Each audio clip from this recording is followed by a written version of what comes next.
धनु राशि वाले मेरे प्यारे दर्शकों, आज के इस वीडियो में मैं डॉक्टर राजा मिश्रा बताने जा रहा हूं कि धनु राशि वालों के लिए आखिर कैसा रहने वाला है आने वाला वर्ष 2026। देवी और सज्जनों, आज का ये वीडियो बहुत ही धमाकेदार होने वाला है क्योंकि इस वीडियो में चार ग्रहों की चर्चा होने वाली है। राहु, केतु, शनि और गुरु, ये चार ग्रह मिलकर के करेंगे 2026 में राज। लेकिन क्या आप भी राज कर पाएंगे या आपका होगा केवल टाइम पास? आइए इस विषय पर भी चर्चा करते हैं, जानने का प्रयास करते हैं। सबसे पहले हमें बोर्ड पर में लिखना होगा धनु राशि 2026। ठीक है, धनु राशि 2026, और इसमें मैं चर्चा करने जा रहा हूं गुरु, शनि, राहु और केतु पर में। ये चार ग्रहों पर में मेरी चर्चा जो है सो होने जा रही है आज के इस वीडियो। देखिए सज्जनों, इसमें आप समझ लें थोड़ा सा कि ये जो गुरु है सो ज्ञान के बदौलत आपको राजा बना सकता है। ये जो शनि है कर्म का फल देता है आपके अच्छे बुरे का। ये जो राहु है माया है। ये जो केतु है मोक्ष है। इन चार चीजों का सम्मिश्रण होने वाला है 2026 में, और बता दूं कि कमाल तो होगा, बहुत धमाकेदार कमाल। आइए इसके लिए एक गोचर कुंडली का निर्माण किया जाए। ये देखें, ये गोचर कुंडली का मैंने निर्माण कर लिया, लेकिन करनी है धनु राशि की। तो सबसे पहले 9वां नंबर राशि है, तो 9, 10, 11, 12, 1, 2, 3, 4, 5, 6, 7 और 8।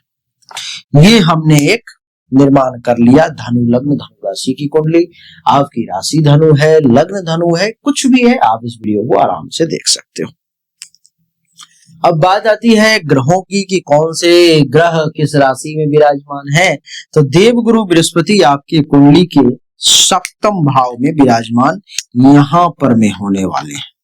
ठीक है, कब तक? तो 2 जून तक, 2/6 तक। उसके बाद आ जाएंगे गुरु के अष्टम भाव में। ठीक है, 2 जून के बाद। कर्म फलदाता शनि आपके कुंडली के चतुर्थ भाव में, राहु देवता तृतीय भाव में, केतु देवता कुंडली के नवम भाव में रहेंगे। क्या होगा इसका परिणाम, इसको समझने और समझाने का मैं प्रयास करूंगा। इसी को कहेंगे धनु राशि फल 2026।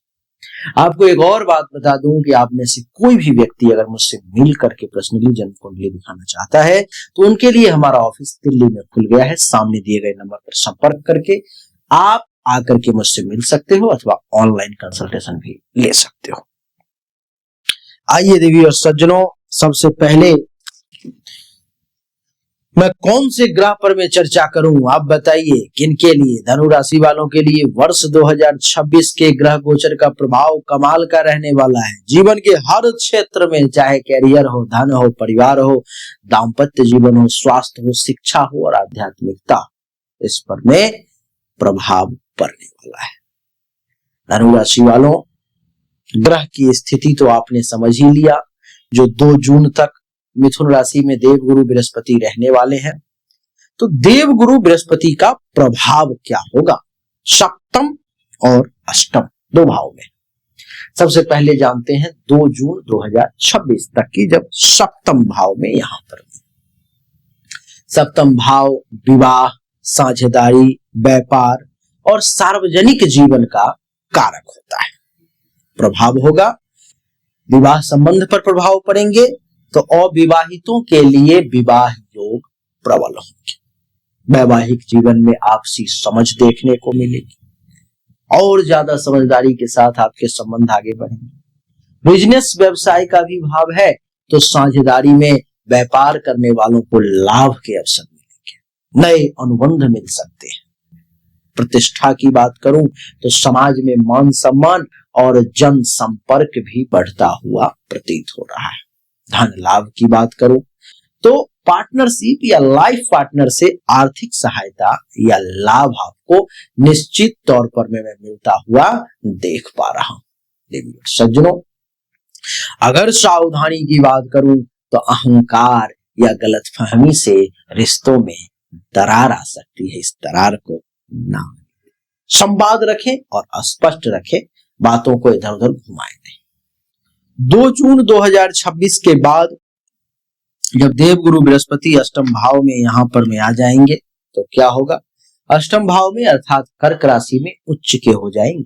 हाँ, अष्टम भाव रहस्य, परिवर्तन, गुप्त विद्या, स्वास्थ्य और शोध का भाव माना जाता है। प्रभाव क्या होगा? सबसे पहला, जीवन में परिवर्तन। अचानक जीवन की दिशा बदल सकती है। यह परिवर्तन सकारात्मक भी हो सकता है, ऐसा देखने को मिल सकता है। गुप्त लाभ की बात करूं तो बीमा, निवेश, विरासत या पैतृक संपत्ति से भी लाभ मिलने की आपको संभावना है। आध्यात्मिक झुकाव का भी भाव है ये 8वां, तो गहरी सोच, ध्यान और गूढ़ विद्या के तरफ आपकी रुचि बढ़ेगी। स्वास्थ्य का भी है, तो यकृत से संबंधित, पेट से संबंधित या जननांग से संबंधित स्त्रियों को या पुरुषों को अपने प्राइवेट पार्ट से संबंधित कुछ समस्याओं का सामना करना पड़ सकता है। इस बात का आपको विशेष ध्यान रखना है। गुरु का उच्च स्थान है, कठिन भाव में होते हुए भी उच्च के कारण नकारात्मकता कम हो जाएगी। यह भाव गहन अनुभवों के माध्यम से आपको ज्ञान प्रदान करेगा। शनिदेव कुंडली के चतुर्थ भाव में है और ये कर्म फल दाता है, मैंने आपको पहले ही बताया यहाँ पर। तो चतुर्थ भाव में मीन राशि में शनिदेव के होने के कारण, चतुर्थ भाव आप जानते हो, सुख का, माता का, वाहन का, संपत्ति का और मानसिक शांति का प्रतीक होता है। घर परिवार पर में क्या असर देंगे? तो घर के बड़े सदस्यों, विशेषकर माता के स्वास्थ्य का ध्यान रखना होगा। संपत्ति पर क्या असर डालेंगे? तो प्रॉपर्टी से संबंधित कार्य थोड़ी सी धीमी गति में चलेंगे पर अस्थायी लाभ आपको देंगे। कर्म और करियर पर क्या प्रभाव डालेंगे?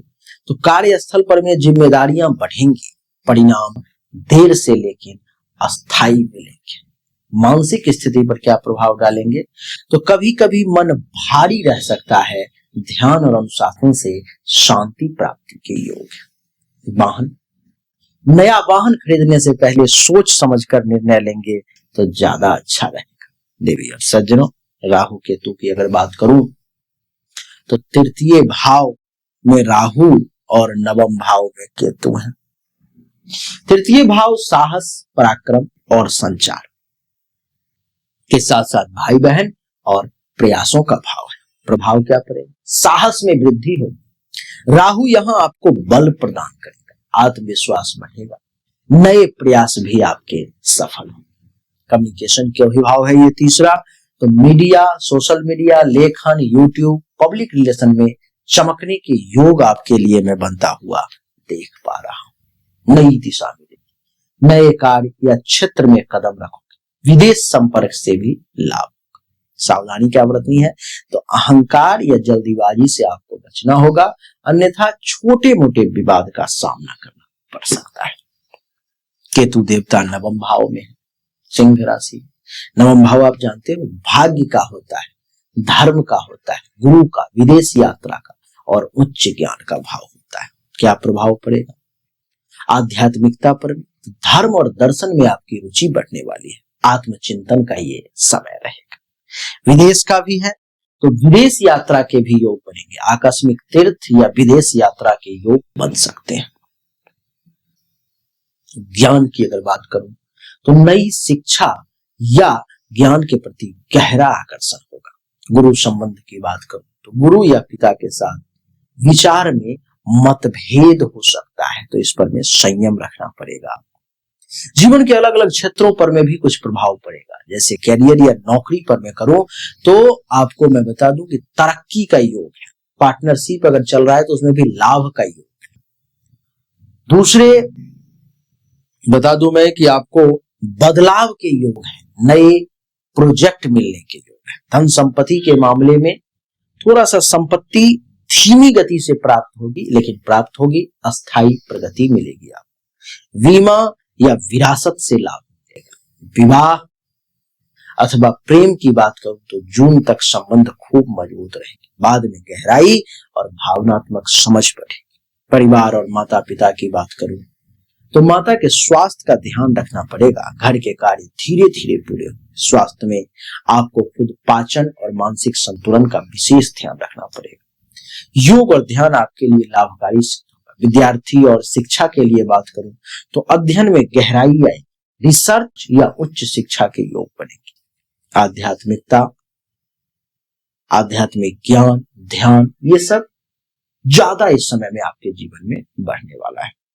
वैसे धनु राशि वालों के लिए 2026 का साल ये परिवर्तन का साल है, आत्म विकास और गहरे अनुभवों का साल है।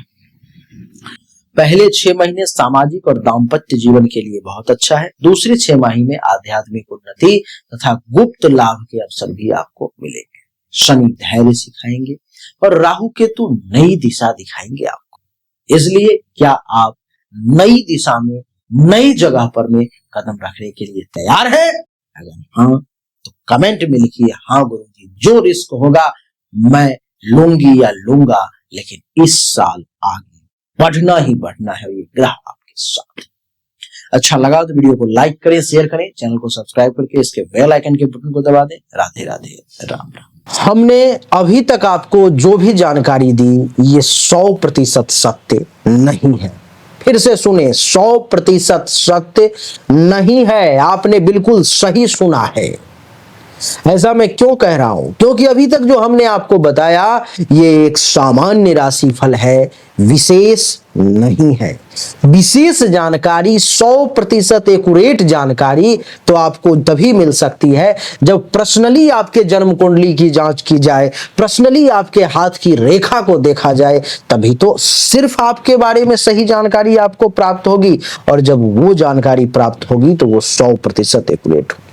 आपको जानना चाहिए, अगर आपको परिश्रम ज्यादा करना पड़ रहा है लेकिन परिणाम नहीं मिल पा रहे हैं, आपको भाग्य का साथ नहीं मिल पा रहा है, जिस पोजीशन पर आपको होना चाहिए उस पोजीशन पर आपसे पहले कोई और पहुंच जा रहा है, इसका अर्थ है कि भाग्य का साथ नहीं मिल रहा है, भाग्य के देवता की स्थिति कुंडली में गलत है, उसको ठीक करने की जरूरत है।